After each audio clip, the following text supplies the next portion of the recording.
आपके चरणों में कोटि कोटि प्रणाम। महर्षि, मैं भजन मार्ग पे आगे बढ़ना चाहता हूँ। महर्षि, मन में लगातार डर बैठा हुआ है कि मेरे साथ कुछ बुरा होगा। बिल्कुल नहीं डरो। क्या होता है कि हमसे कोई ना कोई गलती होती रहती है। जब तक हम भगवान का निरंतर चिंतन नहीं करते तो वृत्तियां विषय की आती हैं और विषय की वृत्तियों के द्वारा गलती होती रहती है, अभी या पूर्व में। उन गलतियों का परिणाम आता भय, दुख, शोक, बंधन, निंदा, जन्म मरण। एक क्रम है उसका। ये जो मन में भय आया है ना, ये कोई पूर्व का कर्म है जो अज्ञान आवृत करके मुझे भयभीत कर रहा है। एक जगह ऐसी जहां आपको कोई भय नहीं सता सकता, वो है भगवान के चरणारविंद। अगर उनका तुम में अपनापन हो जाए तो हर समय आप देखोगे कि भगवान का बल आपके अंदर जागृत है, कि कहीं भय नहीं रहेगा।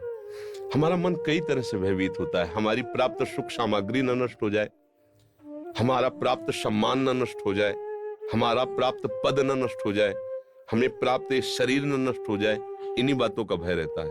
और ये सब परिवर्तनशील, इसमें भय नहीं करना है। जब रात्रि थी तो दिन आ ही रहा है, और दिन है तो रात्रि आएगी। कोई भी ताकत इसको रोक नहीं सकती है। भगवान श्री राम का राज्याभिषेक सुबह होने वाला है। पूरी अयोध्या आनंद से मगन है, और सुबह उनको 14 वर्ष का वनवास हो जाता है। पूरी अयोध्या में शोक छा जाता है। तो हम डरे क्यों? हम प्रभु के बच्चे, प्रभु के अंश हैं हम। फिर हमें डर क्यों लग रहा है? कोई कर्म है जो हमको भयभीत कर रहा है, इसलिए हमें ऐसा कर्म करना चाहिए कि वो कर्म नष्ट हो जाए और भय हमारे हृदय में न रहे। भगवान की शरणागति का पहला लक्षण है निर्भय, दूसरा है निश्चिंत, तीसरा है निशोक। जितने भी भय हैं अधर्म के कारण लगते हैं, ध्यान रखना। कहीं भी चाहे जितना गुप्त रूप से अगर छोटा सा भी अधर्म हुआ है तो सबसे पहले वो आपको भय प्रदान करेगा, फिर जलन प्रदान करेगा, फिर विघ्न रूप में वो आ जाएगा, रोग रूप में, समाज के प्रतिकूल व्यवहार रूप में आपके सामने आ जाएगा।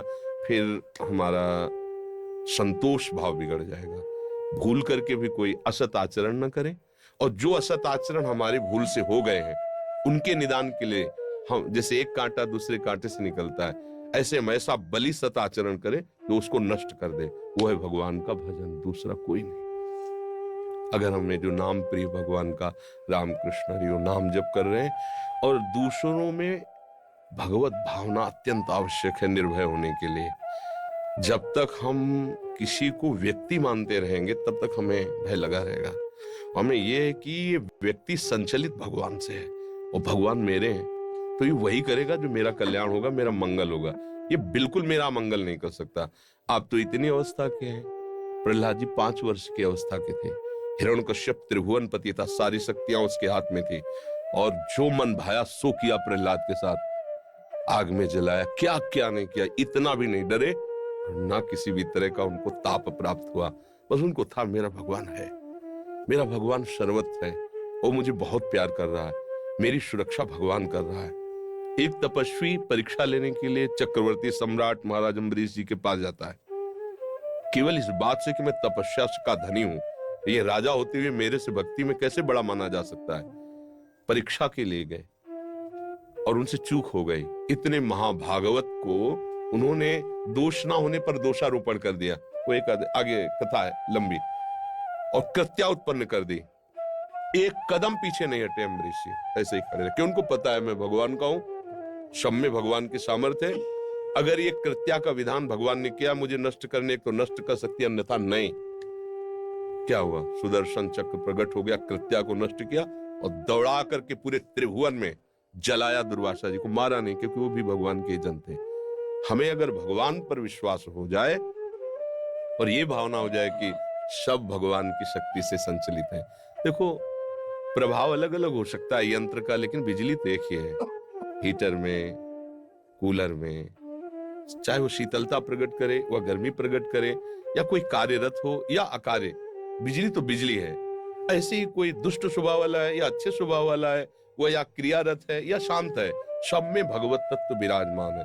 हमें ये बात आ जाए कि तुम निर्भय हो जाएंगे, निश्चिंत। मेरे पास जो कुछ है वो कितना है? इतना छोटा सा है, अनंत ब्रह्मांड है।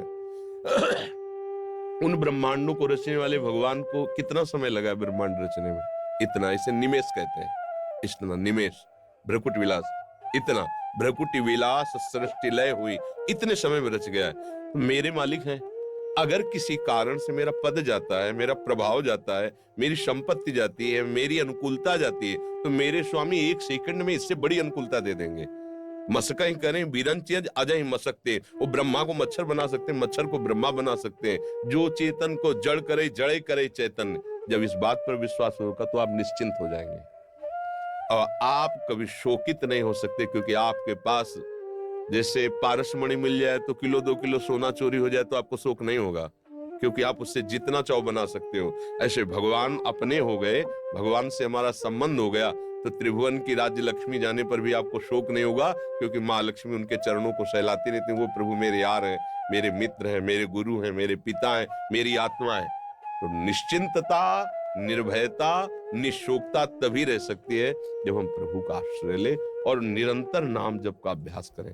अंदर ही अंदर जो नाम आपको प्रिय हो वो स्मरण करते रहें और कभी दूसरे का अहित ना होने दें। भगवान ने जो आपको सेवा दी, जो आपको पावर दिया, वो भगवान का पावर है। आप उसका प्रयोग करके भगवान की पूजा कीजिए। अगर लगता है ये अधर्म है तो चाहे कोई मारे भले हमें, हम उसका साथ नहीं देंगे। अगर लगता है धर्म है तो चाहे कोई मारे हमें, हम उसका साथ नहीं छोड़ेंगे। इसमें भगवान प्रसन्न हो जाते हैं। भगवान धर्मो रक्षति रक्षता, जो धर्म की रक्षा करता है धर्म। अब अपने लोग क्या हो गए, हमारी बुद्धि जो है वर्तमान के सुख भोगों में इतना आसक्त हो गई कि इन सब बातों की तरफ, वो तो भगवान की आपके ऊपर कृपा है जो आप ये प्रश्न करके समझना चाहते हैं। नहीं, पदाधिकार और विषय सेवन और प्रगट में वर्तमान भोगों की बाहुल्यता में सुख बुद्धि, ये इस मार्ग की तरफ चलना ही नहीं चाहती। वर्तमान की प्रभुता में ही डूबी रहती है, फिर उसका भविष्य बहुत गिरा हुआ होता है। क्योंकि अगर हमारे सत आचरणों के प्रभाव से पद मिला है, सेवा मिली है, और अगर हमने सत आचरण अब संग्रह नहीं किए तो पूर्व के खत्म हो जाने के बाद हमारी गति खुद हम देख लेंगे कि हमारा निर्णय क्या होगा। ये टिकाऊ नहीं है, न ये शरीर टिकाऊ है, न ये पद टिकाऊ है, न ये संपत्ति टिकाऊ आपके पास जो है। ये कभी किसी और की थी, ये पद किसी और का था, कल किसी और का होगा। ये सृष्टि का क्रम है। आपको सेवा मिली है, सेवा कर लीजिए और स्वामी को प्रसन्न कर लीजिए, तो ऐसा पद मिलेगा जो कभी परिवर्तन नहीं होता। वो उनके चरणारविंद है, उनका सानिध्य।